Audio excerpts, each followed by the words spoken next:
Las cajas de cartón aún olían ligeramente a cinta adhesiva y polvo. Acababa de dejarlas en la sala principal. Con la luz del lago derramándose por el suelo como una promesa silenciosa, mis manos temblaban. Pero de esa manera, buena, la que llega cuando algo por lo que has trabajado toda tu vida finalmente es tuyo. La cabaña era mía, mía para descansar, mía para respirar. Sonó el teléfono.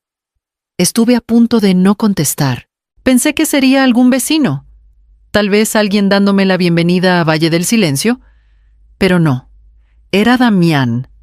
Mamá dijo sin rodeos, con voz cortante, como si hubiera ensayado: llegaremos en 2 horas con 22 personas. Prepara las recámaras, cocina para todos. Nos quedaremos una semana. Apreté el teléfono con más fuerza, segura de que había oído mal. 22. Ajá, ya estamos en los carros.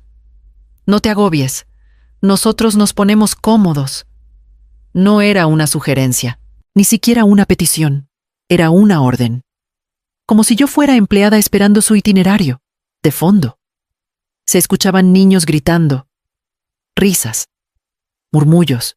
Damián ya estaba celebrando unas vacaciones que yo no había aceptado organizar. Miré las llaves que aún tenía en la mano. Eran nuevas, frías contra mi palma, cargando el peso de años de ahorros, de recortar gastos, de privarme. Este lugar debía ser mi refugio, mi santuario. Las palabras de Damián aplastaron ese sueño como una bota pesada sobre cristal frágil. Se me cerró la garganta, pero no salió nada. Quise decirle que no, preguntarle con qué derecho. En cambio, me quedé ahí, escuchando mientras él daba instrucciones, como si la cabaña siempre hubiera sido suya. Cuando colgó, el silencio llenó la sala otra vez, pero ya no era tranquilo. Era denso, sofocante. Dejé el teléfono en la mesa y miré las cajas abiertas, los platos ordenados, los libros que imaginaba colocar en los estantes. El aire se sentía diferente, como si las paredes ya supieran que habían sido invadidas. Apoyé la palma contra la madera fría de la mesa, buscando equilibrio. La cabaña seguía siendo mía, al menos, por ahora. Hacía apenas unas semanas. El aire se sentía más ligero. Firmé los papeles de la cabaña con una mano que temblaba de alivio, no de miedo. Vender el departamento no fue fácil. Había sido mi hogar durante 30 años, lleno de los ecos de criar a Damián y el silencio largo que vino tras la muerte de mi esposo, Arturo. Pero me dije que era hora de simplificar, de cambiar paredes cargadas de recuerdos por un espacio que me diera paz. Pasé meses recortando cada gasto innecesario, cupones, decir no a cenas fuera, renunciar a ropa nueva. Cada peso ahorrado iba a un sobre aparte, guardado para este lugar. La cabaña no era lujosa, pero no necesitaba serlo. Era mía, en mi mente. Ya había construido una nueva vida aquí. Las mañanas empezarían en el pequeño porche con una taza de café, viendo el lago brillar bajo la luz temprana. Las tardes pasarían con un libro en el regazo y el sonido suave del viento en los árboles.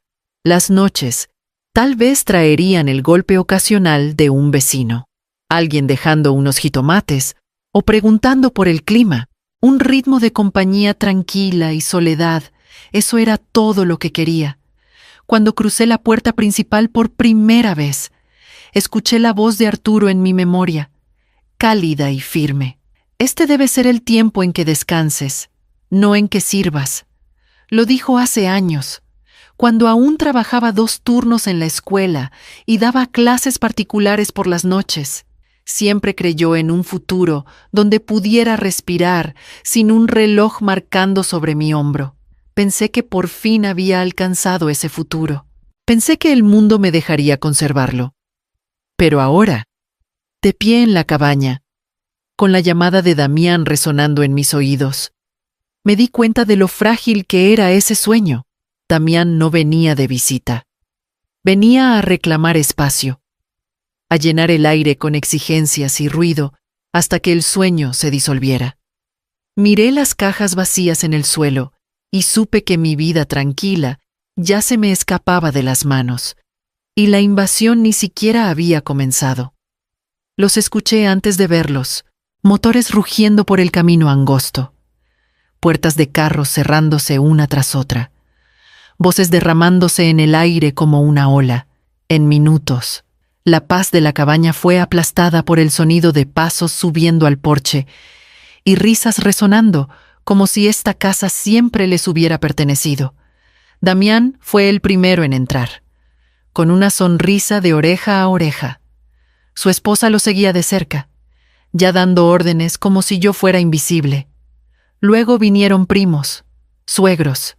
Sus hijos, jalando cordones y mochilas, se amontonaron en la cabaña, llenando las pequeñas habitaciones con su equipaje y charlas, tirando chamarras sobre sillas que ni siquiera había terminado de acomodar, antes de que pudiera ordenar mis pensamientos.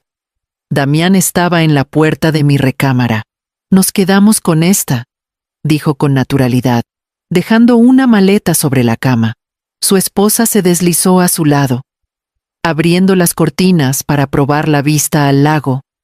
Ni una duda, ni una mirada hacia mí. Abrí la boca, pero una prima me puso una almohada en los brazos. «El sofá se ve cómodo», dijo, como si hubiera resuelto un problema menor.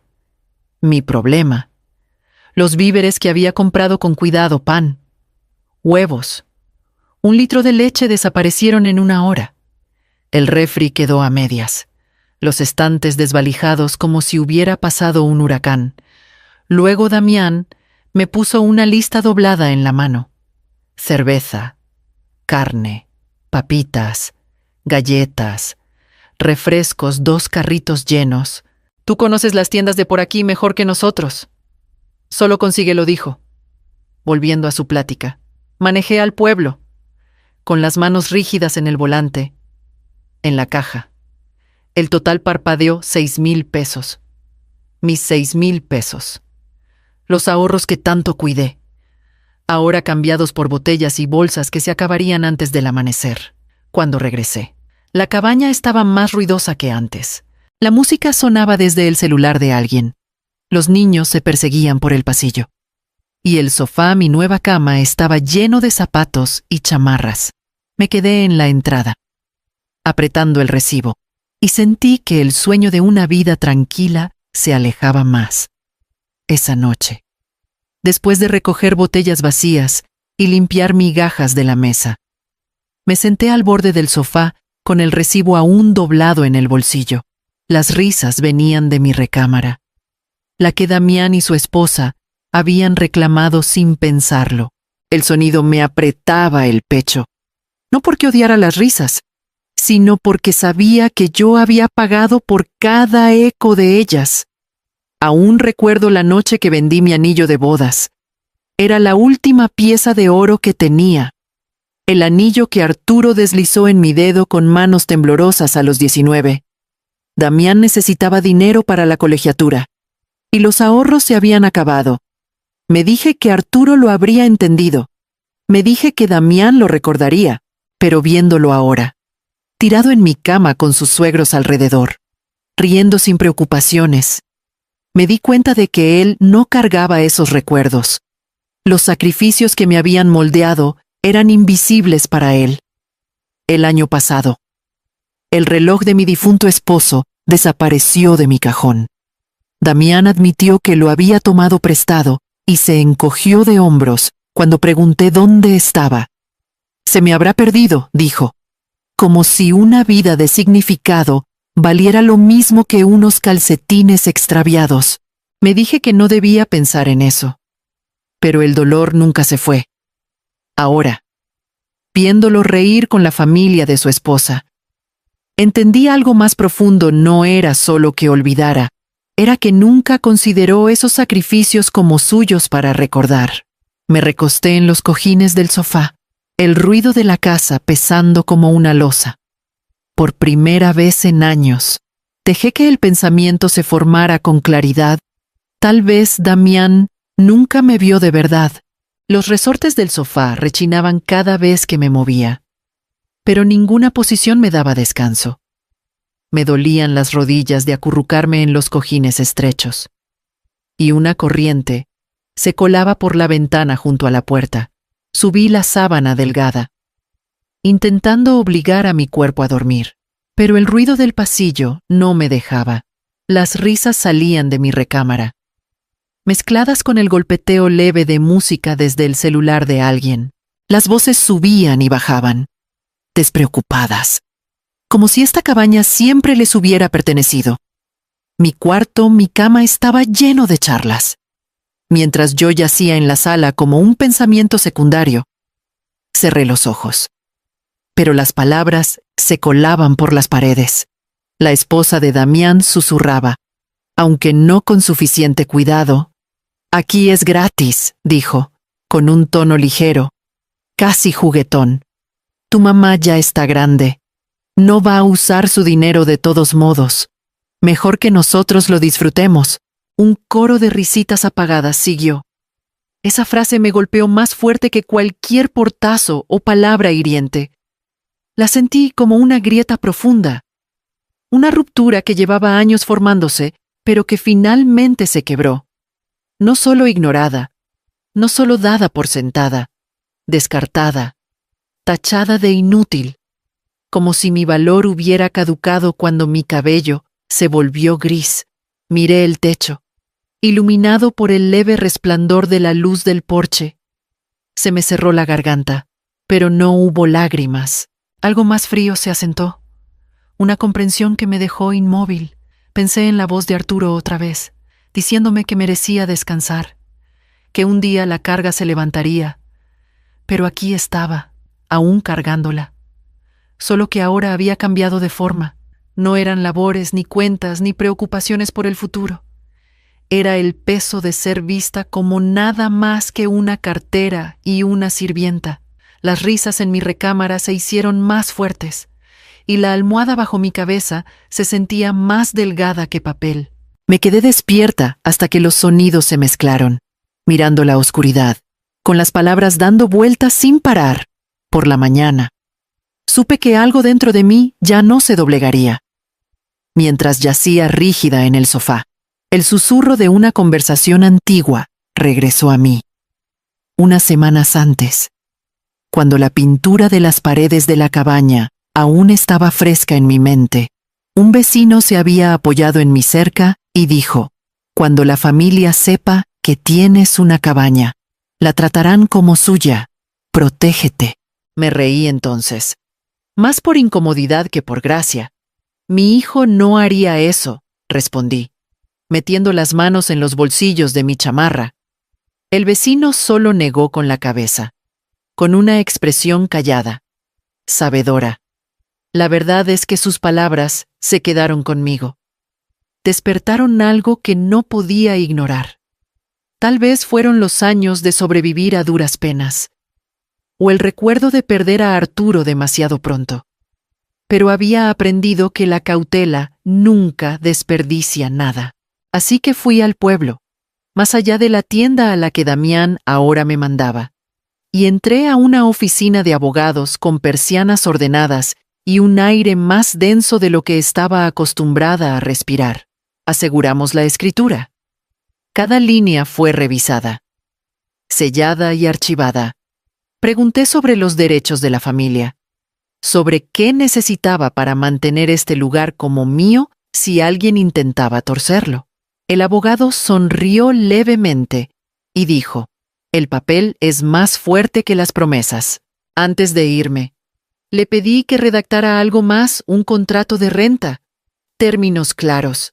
Los huéspedes firmarían si querían quedarse, cubriendo su parte en lugar de meter mano en mi bolsillo. Fui a casa e imprimí copias, guardándolas en una carpeta que escondí con la ropa de cama extra. Lo había visto como una precaución, casi tonta. Esa noche, acostada incómoda en el sofá, mientras mi hijo y sus suegros se esparcían en mi cuarto. No me sentía tonta en absoluto. La advertencia del vecino resonaba más fuerte que las risas del pasillo. Deslicé la mano bajo el cojín hasta que mis dedos tocaron el borde de la carpeta. El papel seguía ahí, esperando, paciente. Mis labios se apretaron en una línea. Tal vez el silencio, no los gritos. Era mi arma más afilada. Los resortes del sofá rechinaron cuando me senté. Y en ese momento, supe que el momento había llegado. Por la mañana. La cabaña olía a miel de piloncillo y café, aunque nada de eso lo había preparado yo. La esposa de Damián golpeaba sartenes en la cocina, pidiendo más mantequilla, más harina. Los niños ya estaban sentados, golpeando el puño en la mesa, cantando por hotcakes, como si yo fuera una mesera atrasada en su turno. Me moví en silencio, cargando una bandeja no de comida, sino de papel. La carpeta pesaba en mis manos. Aunque solo contenía una docena de hojas, coloqué la pila ordenada en el centro de la mesa del comedor, alisando la página superior con cuidado. Aquí están los términos, dije, con voz pareja, lo bastante clara para cortar el alboroto. Las recámaras son 2,000 pesos por noche. Las comidas, 1,000 pesos al día. Si quieren quedarse, firmen y paguen. Si no, váyanse. Las palabras cayeron como piedras en un estanque. Los cánticos pararon. El roce de los tenedores se detuvo. Por un instante. Solo hubo silencio. Luego, la explosión. La silla de Damián chirrió contra el suelo cuando se puso de pie. ¿Es en serio? Mamá, esto es cruel, somos familia. La madre de su esposa se llevó la mano al pecho, como si hubiera insultado su linaje. Avaricia escupió. A tu edad, deberías estar agradecida por la compañía en lugar de contar centavos. Una prima murmuró algo sobre cómo los viejos olvidan lo que importa. No me inmuté. Solo crucé las manos sobre la mesa y los miré uno por uno, tranquila, medida, firme. La familia no significa trabajo gratis, dije suavemente. La familia no significa que mi casa sea su hotel. La cara de Damián se puso roja. Golpeó la pila de papeles con el puño, pero no los rompió. No se atrevió. Me recosté, dejando que el silencio se alargara hasta que el único sonido era el tic-tac lento del reloj de pared. Los contratos esperaban, con plumas al lado. Su indignación llenó el aire, pero mi calma pesó más. Por primera vez, el poder en la habitación no era suyo. Los gritos comenzaron antes de que se recogieran los platos del desayuno. La voz de Damián se alzó por encima de las demás, lo bastante fuerte como para hacer temblar las paredes. Somos familia. No puedes cobrarnos, gritó, con los puños apretados. La cara roja como si mi calma lo ofendiera más que mis palabras. No alcé la voz. Solo lo miré a los ojos y respondí, firme como piedra. La familia no saca a su madre de su cama. Eso cortó la habitación como un cuchillo. Por un momento, nadie habló. Vi un destello en la cara de Damián, duda, tal vez vergüenza, pero desapareció tan rápido como llegó. Su esposa lo jaló del brazo, susurrando, y la marea cambió otra vez. Las maletas golpearon el suelo. Los cierres se cerraron con furia. Las voces subieron, ya no en risas, sino en quejas. Ingrata, murmuró uno. Vieja egoísta, siseó otro. Se movieron por la cabaña como tormenta, recogiendo sus cosas, dando portazos como si el ruido en sí me castigara, uno por uno. Los carros salieron del camino. Los motores rugieron. Las llantas escupieron grava. Y las voces que habían llenado cada rincón de mi hogar se derramaron al aire libre. Nadie firmó. Nadie se quedó. Me quedé junto a la ventana, viendo las luces traseras desvanecerse por el camino de tierra. Mis manos temblaban, no de miedo, sino de algo más liberación. Cuando el último carro desapareció, me giré hacia la cabaña, por primera vez desde que la compré. Las habitaciones estaban quietas, sin gritos, sin exigencias, sin pasos pisoteando mis pisos. El aire se sentía más ligero, como si las paredes mismas hubieran estado esperando el silencio. Caminé a mi recámara. La cama estaba deshecha, las sábanas torcidas, pero era mía otra vez.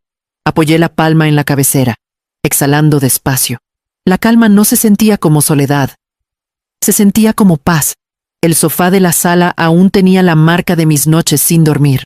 Pasé junto a él sin mirarlo, y me senté en el borde de mi cama, escuchando el silencio que llenaba cada rincón. Por primera vez, sentí que la cabaña respiraba conmigo. La cabaña se mantuvo tranquila en los días siguientes. Pero mi celular, no. Los mensajes de Damián llegaban como piedras lanzadas contra un cristal. Me avergonzaste. Te arrepentirás. La familia no se trata como extraños. Las palabras de su esposa eran más filosas aún, egoísta, ingrata, hasta cruel. Los leí una vez y dejé el celular a un lado. No parecía necesario responder. El silencio se sentía más fuerte que cualquier defensa que pudiera escribir. Afuera, el mundo se movía distinto. El lago brillaba bajo el sol de agosto. Y por primera vez me senté junto a él sin escuchar pasos detrás de mí. Mi silla siguió siendo mía. Mi libro sin pedir prestado. Entonces llegó un golpe en la reja. Mi vecino, el que me había advertido meses atrás. Estaba ahí con un frasco de flores silvestres. Escuché que tuviste una buena reunión, dijo con una sonrisa. Pensé que querrías algo tranquilo en cambio. Al día siguiente, otra vecina pasó con un cazuela envuelta en papel aluminio y una invitación a cenar la semana siguiente. Uno por uno, la gente llegaba. No a tomar, no a exigir, sino a ofrecer. Eso me sorprendió. La diferencia. Durante años estuve rodeada de familia, pero hambrienta de gratitud. Ahora, extraños me ofrecían pequeñas bondades sin esperar nada a cambio. Por primera vez en mucho tiempo, me sentí elegida, no utilizada. Esa tarde, me paré junto a la reja con martillo y clavos en mano. El poste de madera estaba desgastado pero firme. Sostuve un letrero pequeño contra él, presionando hasta que las letras quedaron claras. Propiedad privada. El sonido del martillo resonó entre los árboles mientras clavaba el último clavo. Mi línea estaba trazada. No más límites difusos. No más confundir sacrificio con servidumbre. Retrocedí, limpiando el polvo de mis palmas, y miré el letrero. La cabaña estaba detrás de mí. Mía en todos los sentidos ahora. El celular vibró otra vez adentro, pero no me moví para contestar. En cambio, me giré hacia el lago, con la luz de la tarde extendiéndose dorada sobre el agua. Me senté en la mesita junto a la ventana, con el sol de la mañana cortando el cristal en rayos suaves y largos. Mi celular descansaba junto a mi taza, la pantalla aún brillando con la última diatriba de Damián. Cada palabra traía el mismo filo de antes: enojo, culpa, acusaciones. Pero esta vez, no sentí que aterrizaran. Tomé el celular y escribí despacio, con cuidado, dejando que cada palabra fuera suficiente. Esto no es tu hotel, es mi hogar. Lo leí 2 veces, no para dudar, sino para sentir su peso. Luego presioné enviar, sin más explicaciones, sin negociar, sin gritos, sin súplicas. Solo verdad. La cabaña estaba quieta, esa quietud que se siente como un regalo. Me levanté, empujé la silla hacia atrás y salí. El aire traía el aroma a pino y agua. El lago se extendía frente a mí, reflejando el azul limpio de la mañana. Por primera vez, no me preparé para pasos o exigencias. Solo respiré, profundo y firme, hasta que llenó cada rincón de mí. Caminé hacia el muelle, las tablas cálidas bajo mis pies, Las ondas atrapaban la luz como vidrio roto esparcido en la superficie. Pensé en Arturo, en la promesa que nos hicimos una vez que un día descansaría, que los años de trabajo y sacrificio darían paso a la paz. Él no vivió para verlo, pero yo sí. Por fin. Me giré hacia la cabaña, su tejado atrapando el sol. Mi hogar. Mío para cuidar, mío para conservar, mío para vivir sin disculpas. Y mientras estaba ahí, pensé en todos los años en que confundí ser necesitada con ser amada. Pensé en cómo el amor puede medirse en pesos cuando la gratitud muere. Entonces te pregunto, lo que me pregunté a mí misma. ¿Alguna vez has confundido ser necesitado con ser amado y cuando finalmente dejaste de dar, viste la verdad?